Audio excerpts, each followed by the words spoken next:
નમસ્કાર. આજની આપણી આ વિજ્ઞાન યાત્રા ખાસ સાધના વિદ્યાલય મોરદેવીના હોનહાર વિદ્યાર્થીઓ અને તેમના પ્રેરણાદાયક વિજ્ઞાન શિક્ષક શ્રી વિશાલ એ ચાવડાને સમર્પિત છે. તો ચાલો સાથે મળીને વિજ્ઞાનના એક ખૂબ જ રસપ્રદ વિષયને ઊંડાણપૂર્વક સમજીએ. ચાલો એક સામાન્ય સવાલથી શરૂઆત કરીએ. આપણે સૌ ભીના કપડાં દોરી પર સૂકવીએ છીએ અને થોડી વારમાં જ સુકાઈ જાય છે. પણ એ પાણી ગયું ક્યાં? શું એ કોઈ જાદુ છે?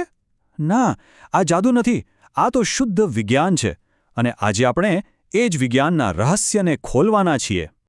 તો આજે આપણે શું જાણવાના છીએ? સૌથી પહેલાં તો બાષ્પીભવન એટલે શું? પછી એવા કયા પરિબળો છે જે એની સ્પીડ વધારે કે ઘટાડે છે? તમને ખબર છે, બાષ્પીભવનથી ઠંડક પણ લાગે છે. એના વિશે પણ વાત કરીશું. અને હા, ગરમીમાં આપણને જે પરસેવો વળે છે ને, એની પાછળનું વિજ્ઞાન પણ સમજીશું. ચાલો તો પછી સીધા જ આપણા પહેલા મુદ્દા પર આવીએ. બાષ્પીભવન.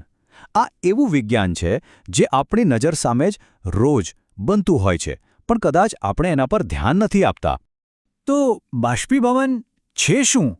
વૈજ્ઞાનિક ભાષામાં કહીએ તો એ એક એવી પ્રક્રિયા છે જેમાં કોઈપણ પ્રવાહી એના ઉત્કલન બિંદુ કરતાં ઓછા તાપમાને વાયુ એટલે કે બાષ્પમાં ફેરવાય છે.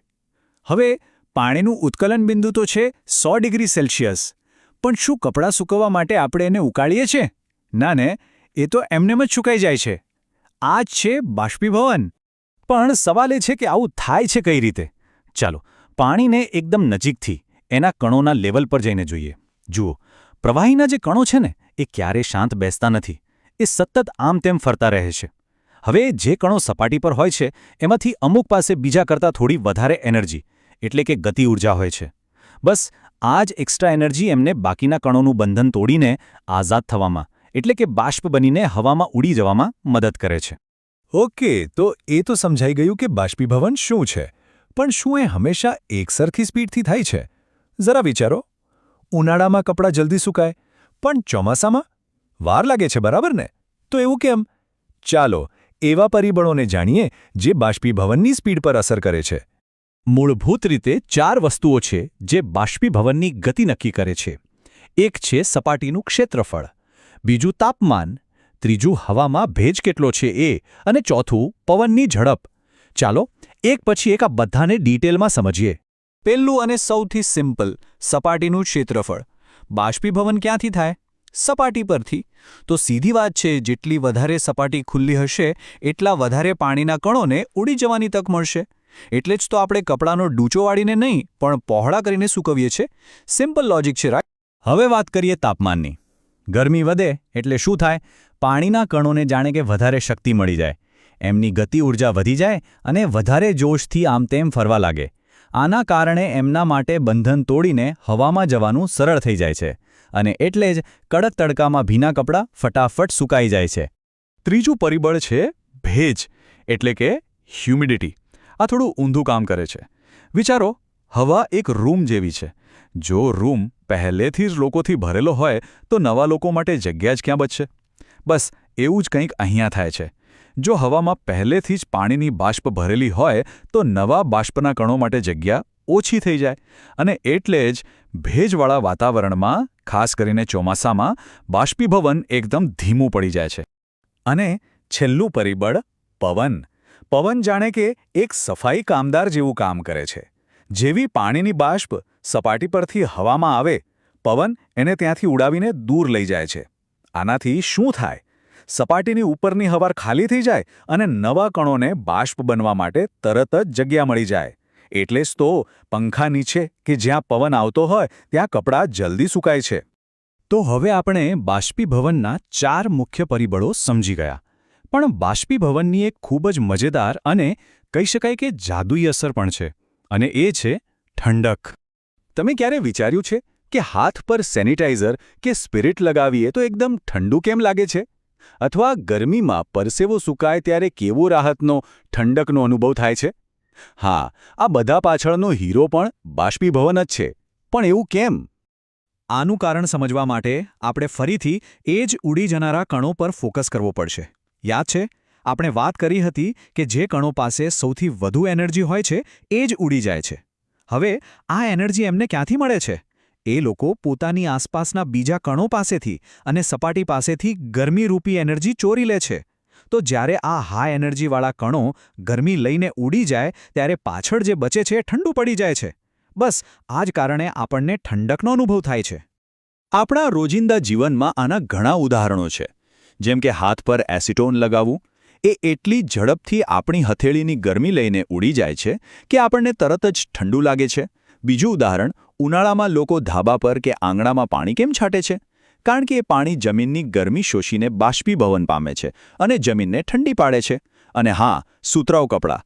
ઉનાળામાં આપણે સુતરાઉ કપડાં એટલા માટે જ પહેરીએ છીએ કારણ કે એ પરસેવાને તરત શોષી લે છે અને હવાને એ પરસેવાનું બાષ્પીભવન કરવા દે છે, જેથી આપણું શરીર ઠંડુ રહે.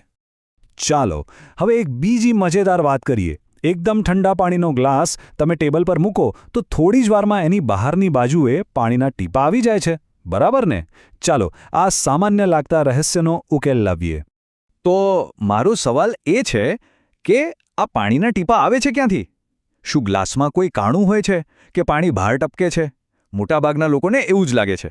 પણ ના, એવું બિલકુલ નથી. તો પછી આ પાણી આવ્યું ક્યાંથી? આનું સાચું કારણ એ છે કે એ પાણી ગ્લાસની અંદરથી નહીં પણ બહારથી, આપણી આસપાસની હવામાંથી આવે છે. હા, તમને કદાચ નવાઈ લાગશે, પણ આપણી આસપાસની હવામાં હંમેશા પાણીની બાષ્પ એટલે કે ભેજ રહેલો હોય છે. હવે થાય છે એવું કે જ્યારે હવામાં રહેલી આ અદૃશ્ય બાષ્પ ઠંડા ગ્લાસને અડે છે ત્યારે તરત જ ઠંડી પડી જાય છે. ઠંડી પડવાથી એ પોતાની એનર્જી ગુમાવી દે છે અને ફરીથી વાયુમાંથી પ્રવાહી એટલે કે પાણીના ટીપામાં ફેરવાઈ જાય છે.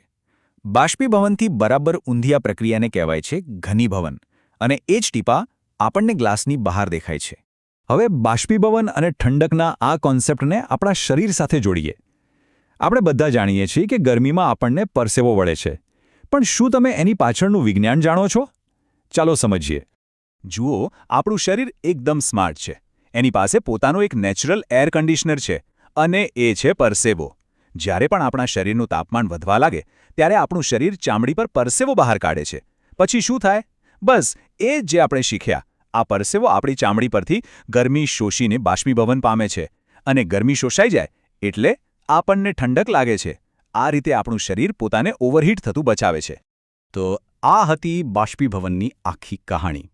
ચાલો આ સફરના અંતે ફટાફટ એક નજર કરી લઈએ કે આજે આપણે મુખ્ય શું શીખ્યા. પહેલું, બાષ્પીભવન એ સપાટી પર થતી પ્રક્રિયા છે. બીજું, તાપમાન, પવન અને સપાટીનું ક્ષેત્રફળ વધે તો બાષ્પીભવનની સ્પીડ વધે. ત્રીજું, જો હવામાં ભેજ વધારે હોય તો બાષ્પીભવન ધીમું પડે. ચોથું અને સૌથી મહત્વનું, બાષ્પીભવનથી હંમેશા ઠંડકનો અનુભવ થાય છે. અને છેલ્લે યાદ રાખજો, ઠંડા ગ્લાસ પર જે ટીપા દેખાય છે એ ઘનીભવન છે, બાષ્પીભવન નહીં. તો હવે પછી જ્યારે ભીનું પોતું ફ્લોર પર સૂકાતું જુઓ કે ચાની રકાબીમાંથી વરાળ નીકળતી જુઓ, ત્યારે તેની પાછળના બાષ્પીભવનના વિજ્ઞાનને ચોક્કસ યાદ કરજો. વિજ્ઞાન ખરેખર આપણી આસપાસ જ છુપાયેલું છે. જો તમને આ વિડિયો ગમ્યો હોય અને વિજ્ઞાનને આ જ રીતે સરળતાથી સમજવું ગમતું હોય તો અમારી આ ચેનલને લાઇક, શેર અને સબસ્ક્રાઇબ કરવાનું ભૂલતા નહીં. ફરી મળીશું એક નવા વિષય સાથે. આભાર.